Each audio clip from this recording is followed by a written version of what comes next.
vamos mergulhar fundo nos mistérios da mansão Dráculis. Sabe aquela casa?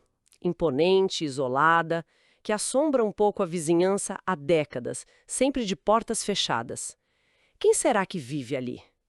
São só reclusos por escolha ou tem algo mais sinistro por trás? A gente tem aqui uns excertos de um romance que, olha, promete desvendar alguns desses segredos. Vamos encontrar figuras bem interessantes. Leda Dráculis, a matriarca. Bonita, enigmática, talvez manipuladora. A filha, Christine, que vive isolada, dizem que por causa da saúde frágil. Temos também o Logan Scott, um jornalista que foi atraído por esse mistério todo. O Dr. Marcus Hamilton, que é um médico da família, mas que carrega os próprios fantasmas, né? E a Greta Doyle, a governanta, austera, leal, silenciosa. Vamos começar pela própria mansão, porque ela funciona quase como uma personagem, né? Um símbolo desse zonamento todo. Os vizinhos comentam, ficam curiosos, até com um pouco de cobiça pela propriedade, mas nada, ninguém entra. O Logan mesmo, que morou ali perto um tempo, nem sabia quem eram os donos. Essa reclusão toda já cria uma atmosfera pesada, eu acho. E essa atmosfera, ela é quase personificada na Leda Dráculis, a matriarca. Existe uma dualidade nela que é fascinante. Por um lado, essa beleza que parece desafiar o tempo. Por outro, um comportamento controlador, às vezes até cruel. Aquele incidente com a empregada, a Ana, que quebrou um vaso. Aquilo não pareceu só um acesso de raiva, sabe? Parece mais uma demonstração de poder. Fria, calculada. E na festa da Amélia, o jeito como ela lida com a curiosidade dos vizinhos e depois com o Logan é uma mistura de sedução com frieza. Ela tá sempre avaliando. Ela parece que joga com as pessoas, né? E essa beleza dela que não passa, tem umas sugestões no texto, acho que do Ethan, o ex-marido, falando sobre pactos, sobre ela talvez não ser totalmente humana. Isso dá um arrepio, adiciona uma camada bem sinistra a esse controle todo. Exatamente. Não é só uma figura reclusa e poderosa. Pode ser alguém que opera por outras regras. O charme dela é quase uma arma, assim como o perigo que parece vir dela. E a forma como ela hesita, sabe, quando menciona a própria filha, a Christine, é revelador. Que tipo de mãe faz isso? Que relação é essa? E falando na Christine, a vida dela parece muito sufocada. Essa coisa da saúde frágil é repetida o tempo todo, quase como uma sentença mesmo. A mansão é, como ela mesma diz, a prisão dela. E é interessante notar que ela parece entender melhor a rigidez da Greta, a governanta, do que a própria mãe. Isso diz muito sobre a Leda, eu acho. Diz muito sobre a dinâmica ali dentro. A Christine claramente anseia por mais. Ela quer sair daqueles muros, quer conhecimento, independência, pensa na universidade. E aí, de repente, começa a surgir esse dom, essas visões do passado. Ah, as visões. Pois é, sensação de outras presenças na casa, um menino no sótão. É como se a própria mansão, que é a prisão dela, começasse a contar os segredos mais sombrios. Esse despertar da Christine parece ser a chave para muita coisa, né? Ela não é só uma vítima ali, esperando. Tem uma força crescendo nela. Uma força que talvez a Leda tema. E quem está ali observando tudo em silêncio é a Greta Doyle, a governanta circunspecta e distante como o texto descreve. A lealdade dela à Leda parece quase total. Mas a gente percebe umas fissuras, né? Uma defesa aqui para o Marcus, um carinho muito contido pela Christine e os cadernos secretos dela. Revelam um sofrimento enorme. Que sofrimento, meu Deus. A revelação que vem depois, isso muda tudo. Redefine essa lealdade completamente. Não é só trabalho, é um fardo gigantesco, um segredo guardado com um custo que a gente nem imagina. Exato.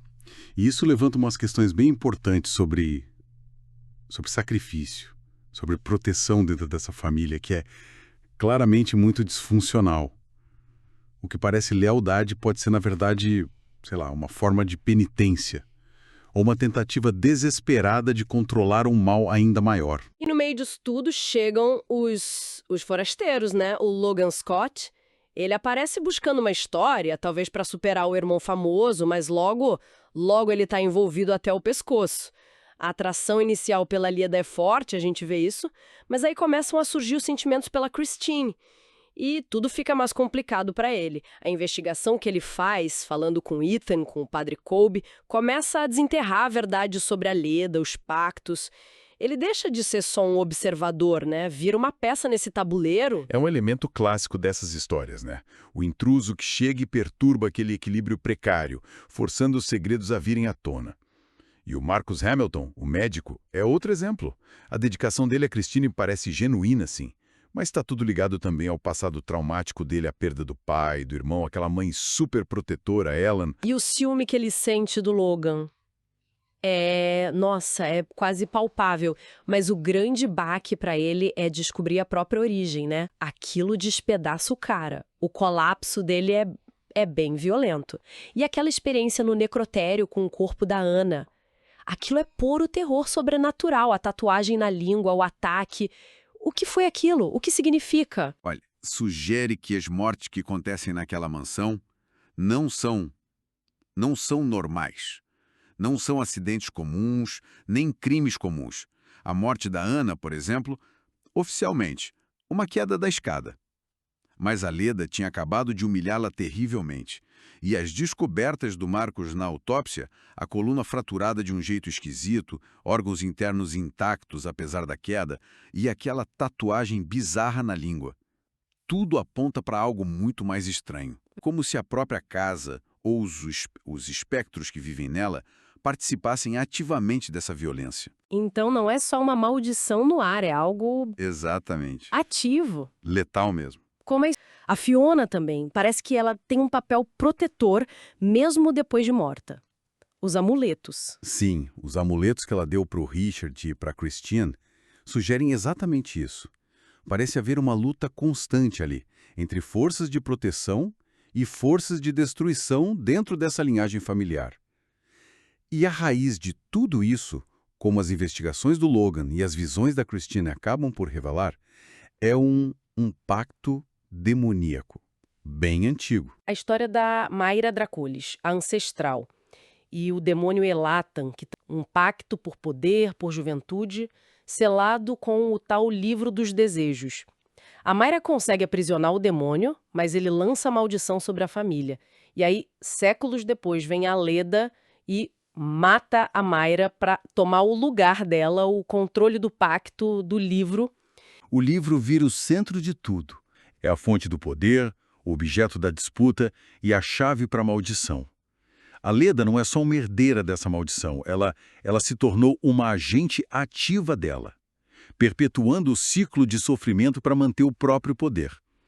E talvez cada vez mais influenciada por essa entidade que a Mayra aprisionou lá atrás. E é contra isso que a Christine, quando descobre a verdade, se rebela. A fuga dela da mansão é o que dispara o confronto final. É impressionante ver a aliança que se forma, né? Logan, Greta, Ethan, o Marcus mesmo, todo quebrado, o padre Kolbe, um grupo tão diferente unido contra a Leda e essa força demoníaca que ela representa, ou que ela serve. Essa união é muito significativa.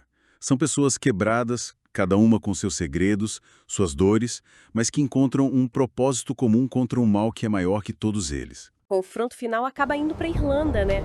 Para as raízes da família. E lá, o Elatan se revela mais, mostra suas manipulações, e a Christine, ela aprende a usar o poder do livro dos desejos. Isso enfraquece a Leda e permite que ela confronte o Elatan diretamente. Arrepia. O que isso quer dizer, afinal? É a grande pergunta que fica, né? Recapitulando um pouco o que a gente viu.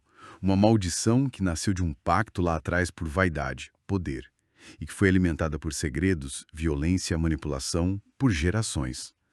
A Christine luta pela verdade e pela liberdade, e consegue quebrar o controle direto da Leda e do Elatan, mas com sacrifícios enormes pelo caminho como o da Greta.